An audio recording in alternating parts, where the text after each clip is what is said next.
Trade deal से पहले Trump ने फिर दी धमकी, बोले भारत समेत दूसरे ब्रिक्स देशों को देना होगा अतिरिक्त 10% टैक्स। प्रधानमंत्री नरेंद्र मोदी को मिला ब्राजील का सर्वोच्च सम्मान, द्विपक्षीय संबंधों को मजबूत करने में निभाई महत्वपूर्ण भूमिका। मोहन कैबिनेट की अहम बैठक आज, मीटिंग में नई सरकारी भर्तियों को लेकर होगी समीक्षा, कई अहम प्रस्तावों पर लग सकती है मोहर। छत्तीसगढ़ भाजपा के प्रशिक्षण शिविर का आज अंतिम दिन, राष्ट्रीय संगठन महामंत्री बीएल संतोष का होगा संबोधन, आरएसएस प्रांत प्रचारक का भी होगा संबोधन। रायपुर में मरीन ड्राइव स्थित गोल्ड जिम में लगी भीषण आग, मौके पर पहुंची फायर ब्रिगेड की टीम, आग लगने की वजह अभी साफ नहीं। छतरपुर में यूनिवर्सिटी में शराब पार्टी का वीडियो वायरल, रात 1 बजे ऑफिस में शराबखोरी कर रहा था बाबू।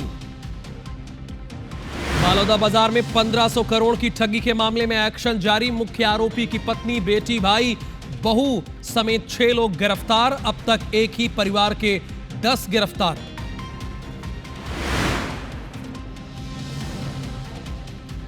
छत्तीसगढ़ में बीते 4 दिनों से बारिश का दौर जारी, रायपुर में कई इलाकों में जलभराव, बिलासपुर, जांजगीर, रायगढ़ में येलो अलर्ट।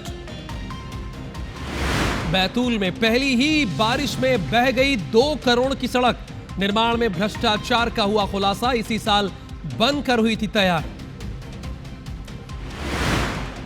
1,56,00,000 की हुई आईपीएल की वैल्यू, आरसीबी बनी सबसे वैल्यूएबल टीम, फाइनल की व्यूअरशिप ने तोड़ा भारत पाकिस्तान मैच का रिकॉर्ड।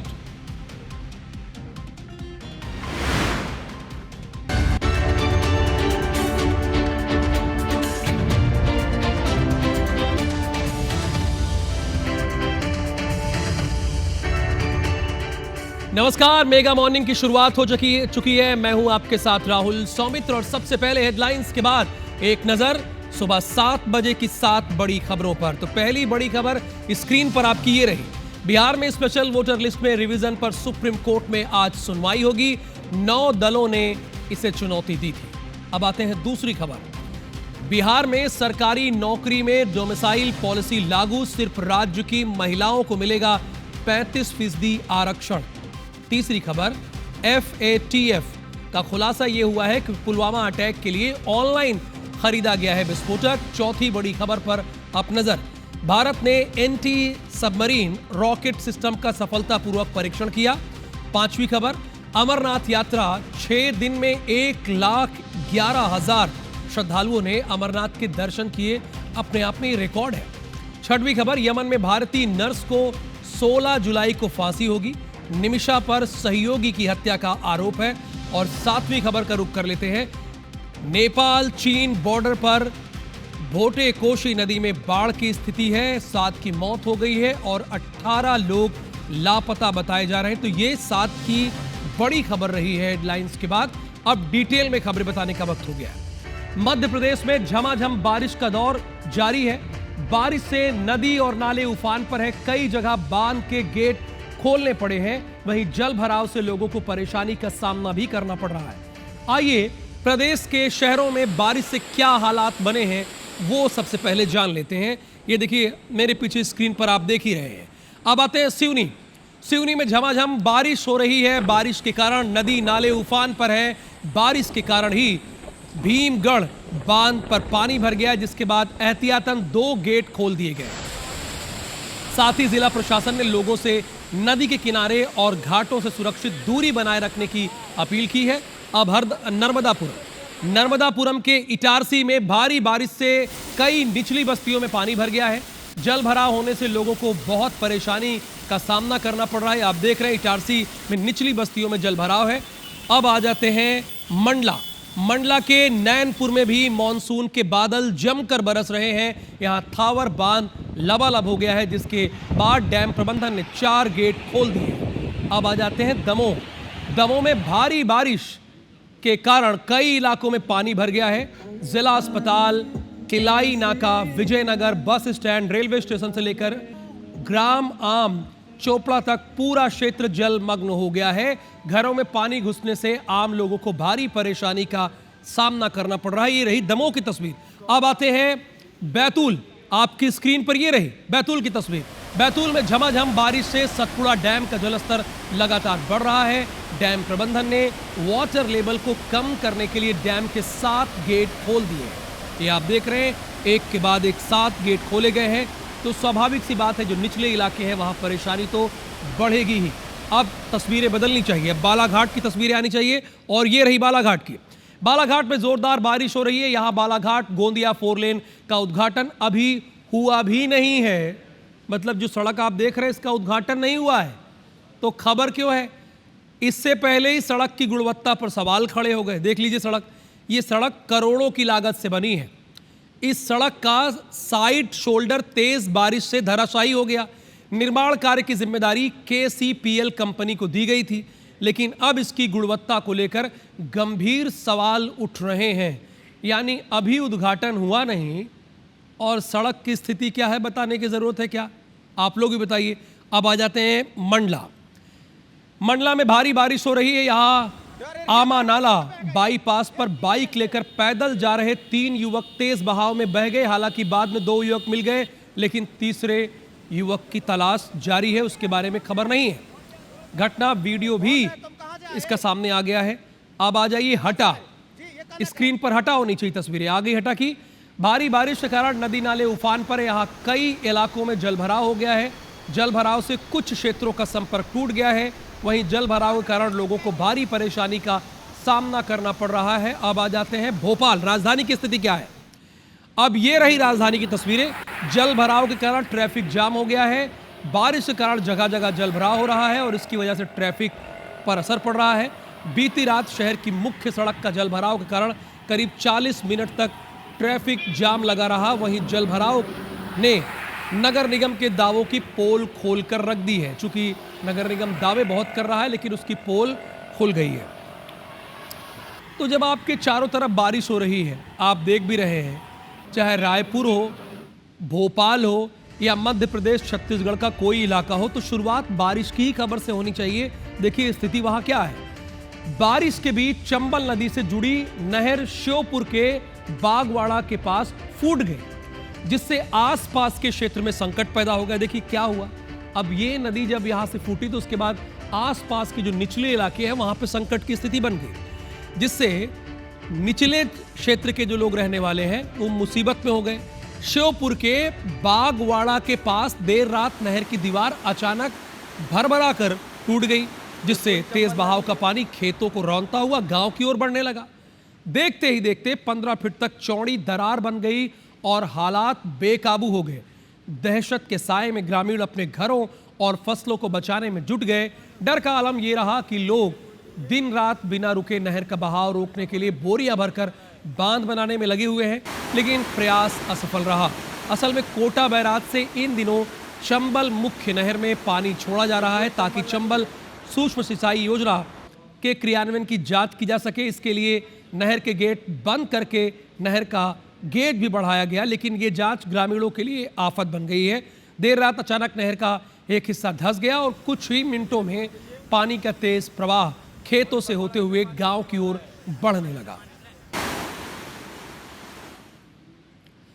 पूरे प्रदेश में हो रही लगातार बारिश के चलते प्रदेश के नदी और नाले उफान पर है। देखिए जबलपुर की मैं अभी आपको तस्वीरें दिखा रहा हूं। देखिए ये आप देख लीजिए, ये नर्मदा नदी की तस्वीरें हैं आप जो देख रहे हैं स्क्रीन पर। ये तो बरगी डैम से पानी छोड़ा गया उसकी तस्वीरें हैं। जबलपुर समेत पूरे महाकौशल अंचल में बारिश का दौर लगातार जारी है, जिसके चलते नर्मदा नदी उफान पर है और इसी वजह से नर्मदा पर बने बरगी बांध का जलस्तर तेजी से बढ़ रहा है। रविवार को ही बरगी बांध के 9 गेट खोले गए थे, लेकिन लगातार बढ़ते जलस्तर को मेंटेन करने के लिए गेटों की संख्या बढ़ा दी गई। अब कितने गेट हो गए? 13। ये तो 13 सोमवार को थे, लेकिन अब मंगलवार की अगर बात करें तो 17 कर दिया गया है। बांध के 21 गेट में से 17 गेटों को खोल दिया गया है। पानी की निकासी की जा रही है। 4 और गेटों के खुलने से नर्मदा का जलस्तर में बढ़ोतरी हो गई, जिसके चलते जबलपुर समेत तमाम निचले जिलों में अलर्ट जारी किया गया और नर्मदा तटों से दूर रहने की हिदायत दी गई है।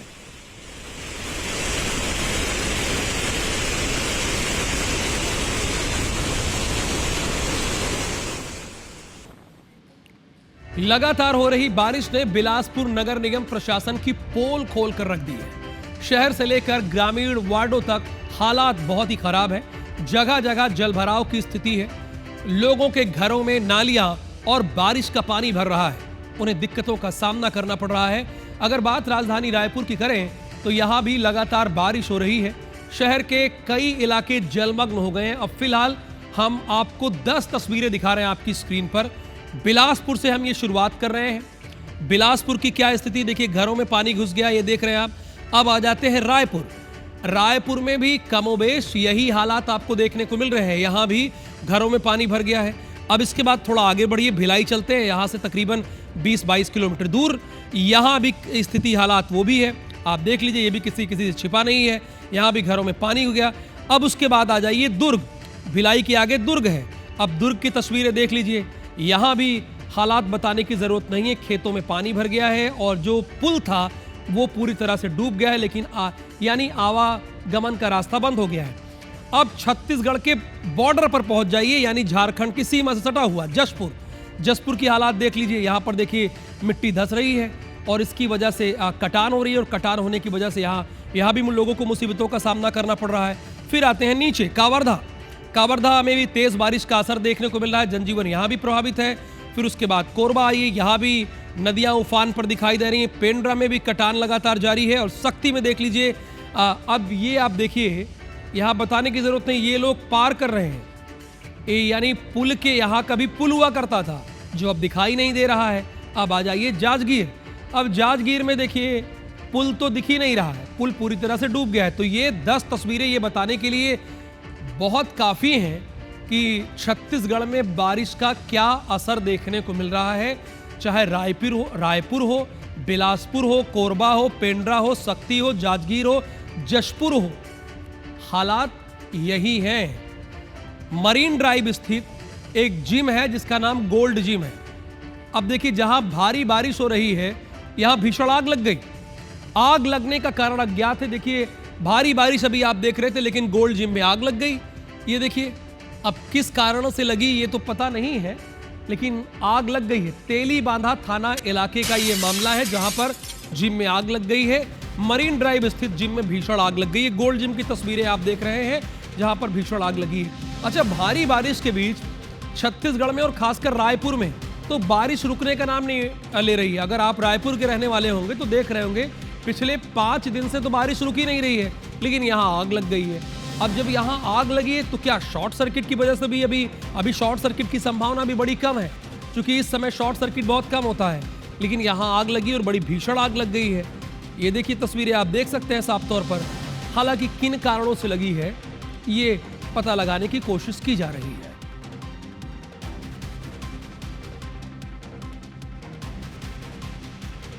अब आपको मध्य प्रदेश के छतरपुर लेकर चलेंगे। यूनिवर्सिटी में शराब पार्टी हुई है, जिसका वीडियो हमारे पास है। बिना एविडेंस के आधार पर हम ये नहीं बता रहे हैं। यूनिवर्सिटी के बाबू आकाश जैन का एक वीडियो वायरल हो रहा है। रात 1 बजे ऑफिस में शराब पार्टी कर रहा था आकाश जैन जो है, रात 1 बजे ऑफिस में शराब पार्टी कर रहा है। यानी विश्वविद्यालय ना हो गया, मैखाना हो गया। पहले भी इसके ऊपर शराबखोरी और भ्रष्टाचार का आरोप लग गया है। महाराजा छत्रसाल बुंदेलखंड यूनिवर्सिटी का ये मामला है। ये महाराजा छत्रसाल बुंदेलखंड यूनिवर्सिटी की तस्वीरें आप देख रहे हैं, और ये ऑफिस के अंदर की तस्वीरें हैं। और ये जो आकाश जैन है, ये बाबू है यहाँ का, और ये कोई पहली बार नहीं, इसके पहले भी है। ये रात 1 बजे की तस्वीर देख रहे हैं आप, जो देख रहे हैं रात 1 बजे ऑफिस में। भाई कौन सा काम हो रहा है? दारूबाजी कर रहे हैं ये लोग।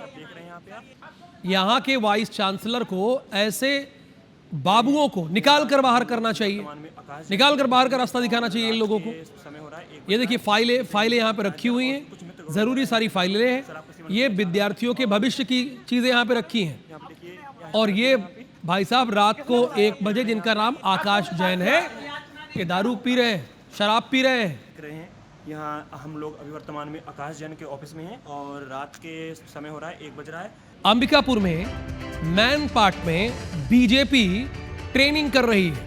आज आखिरी दिन है, चूंकि 3 दिवसीय ट्रेनिंग कैंप था। ये समापन सत्र में राष्ट्रीय संगठन महामंत्री बीएल संतोष का संबोधन होगा। बीएल संतोष यहां पे संबोधित करेंगे बीजेपी के सांसदों को, बीजेपी के विधायकों को, बीजेपी के आला कमान लोगों को। बीएल संतोष का संबोधन होगा। जिज्ञासा समाधान पर संबोधन होगा, यानी जिज्ञासा समाधान इस सत्र का नाम दिया गया है। आरएसएस के प्रांत प्रचारक अभय राम का भी संबोधन होगा। अभय राम का भी संबोधन होना है। आरएसएस की शताब्दी वर्ष की योजना पर वो संबोधित करेंगे, चूंकि आने वाले वर्ष में आरएसएस शताब्दी वर्ष मनाने जा रहा है, तो उसमें भी संबोधित किया जाएगा।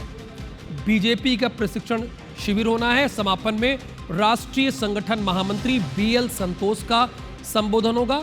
और आज जो ये सत्र है, इसका नाम दिया गया है जिज्ञासा समाधान। आज गृह मंत्री अमित शाह को शिरकत करना था। अब देखिए, मंत्रियों की जिंदगी और विधायकों की जिंदगी और सांसदों की जिंदगी कितनी बदल गई। अब देखिए, पुरंदर मिश्रा को देख लीजिए, संतोष पांडे को देख लीजिए, आप ये दूसरे विधायकों को देख लीजिए, सब योगा कर रहे हैं। अब योगा कंपलसरी हो गया है भाई। अब 3 दिनों का सत्र है। देखिए, सारे विधायक अपना कर रहे हैं, सारे व्यायाम कर रहे हैं, 1 घंटे से लगे हुए हैं। अच्छा है, सेहत का भी ख्याल होता है। कई बार ऐसा होता है कि आदमी सुबह 6 बजे उठता है और बेल बज गई, फरियादी आ गए कि साहब हमारा ये काम है, करवा दीजिए। लेकिन यहाँ तो कोई, आप देखिए, सीएम साहब भी हैं और उनके बगल में उप मुख्यमंत्री हैं आप, और देखिए किरण देव जी भी ऐसे ऐसे कर रहे हैं। आप भी करिए ना, खड़े होकर आप भी योग कर लीजिए, इसी बहाने हो जाए, एक प्रैक्टिस हो जाए आप लोगों की भी।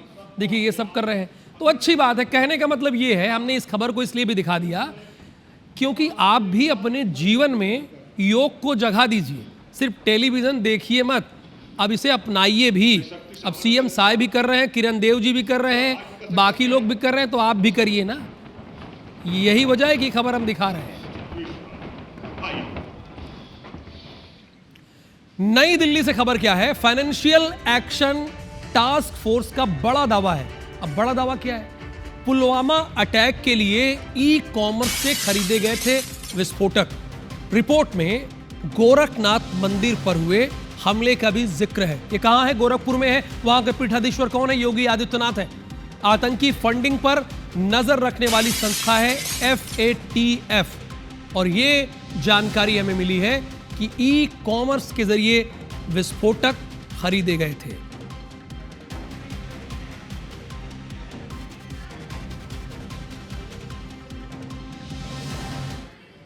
और जैसे मैं आपको खबरें बता रहा था, अब शुभांगी सिंह ठाकुर मोर्चा संभालेंगी। वो पहले दनादन 10 खबरों से अपडेट करेंगी, फिर हमर बानी हमर गोट की खबरों से आपको अपडेट करेंगे। धन्यवाद।